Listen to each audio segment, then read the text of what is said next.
السلام علیکم دوستو، آج کی اس ویڈیو میں ہم ایک ایسی جنگ کے بارے میں بات کرنے جا رہے ہیں جو کہ انڈائریکٹلی ابھی تک چل رہی ہے، یعنی کہ ابھی تک چالو ہے، اور وہ جنگ لگ بھگ 1400 سال سے لگاتار جاری ہے۔ جیسے جیسے وقت گزرتا ہے وہ جنگ دوبارہ سے شروع ہو جاتی ہے۔ اصل میں یہ جنگ مسلمانوں اور یہودیوں کے بیچ کی جنگ ہے، اور اتہاس میں سب سے پہلے جب یہ جنگ چھڑی تھی تو اس جنگ کا نام جنگ خیبر تھا، اور آج ہم اسی جنگ کے بارے میں جانیں گے۔ تو چلیے شروع کرتے ہیں۔ تو یہ بات جب کی ہے جب ہمارے پیارے آقا حضرت محمد مصطفیٰ صلی اللہ علیہ وسلم مکہ کے برے حالاتوں سے پریشان ہو کر مدینہ ہجرت کرنے کی سوچ رہے تھے۔ جب حالات بد سے بدتر ہو گئے تو ہمارے پیارے آقا اور ان کے کچھ 300 سپاہیوں نے مکہ چھوڑ دیا اور مدینہ کی طرف روانہ ہو گئے۔ لمبا سفر کر کے جب وہ مدینہ پہنچے، انہیں معلوم پڑا کہ یہاں تو پہلے سے ہی ایک قبیلہ رہ رہا ہے، اور یہ قبیلہ یہودیوں کا قبیلہ تھا۔ یہ تاریخ میں پہلی بار تھا کہ جب مسلمانوں اور یہودیوں مطلب کہ دونوں ہی مذہب کے لوگ آمنے سامنے تھے۔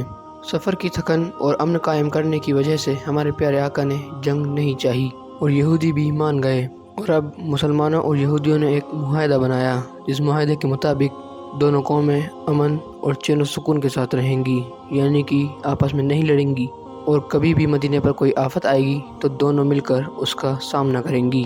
یہودی اس بات پر ایگری کر جاتے ہیں اور دونوں قومیں ایک ساتھ رہنے لگ جاتی ہیں۔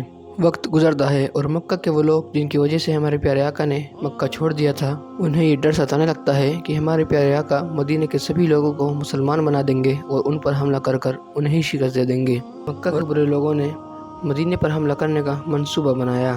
منصوبے کے مطابق وہ مکہ کے ہر ایک مسلمان کو نہیں چھوڑیں گے، یعنی کہ مار دیں گے، اور اب وہ وقت آ چکا تھا کہ دشمن سامنے تھے۔ معاہدے کے مطابق یہودی اور مسلمانوں کو ایک ساتھ مل کر سامنے والے دشمنوں کا سامنا کرنا چاہیے تھا، لیکن جیسی یہودیوں کی فطرت ہے، غدار یہودیوں نے منع کر دیا اور مسلمانوں کے ساتھ جنگ لڑنے سے منہ پھیر دیا۔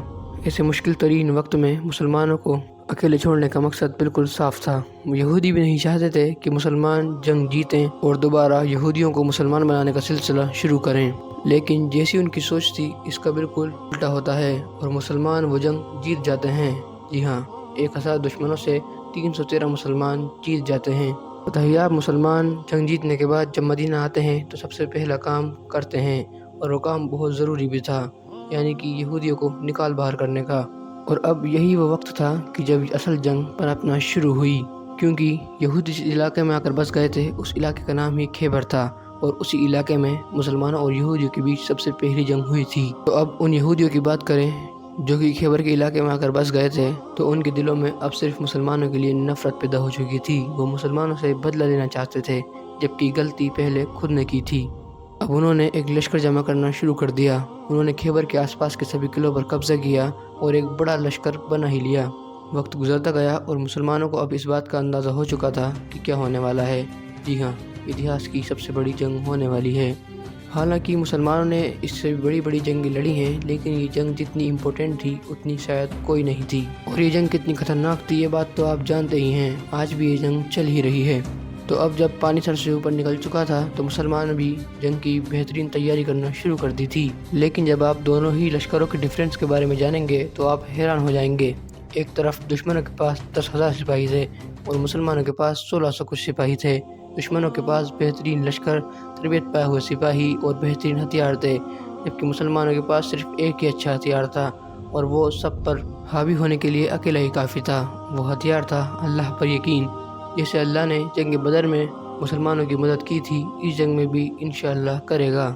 یہودیوں نے ایسے سپاہیوں کو جمع کیا تھا، ایسے کمانداروں کو جمع کیا تھا جن کا نام پوری دنیا میں مشہور تھا، اور ان میں سے ایک کماندار کا نام تھا مرحب۔ کہتے ہیں کہ یہ اتنا خطرناک تھا کہ ہزاروں کے لشکر سے اکیلا ہی جیت جاتا تھا، اور اپنی ٹریننگ کرنے کی وجہ سے ہزاروں سپاہیوں کو مار دیا کرتا تھا۔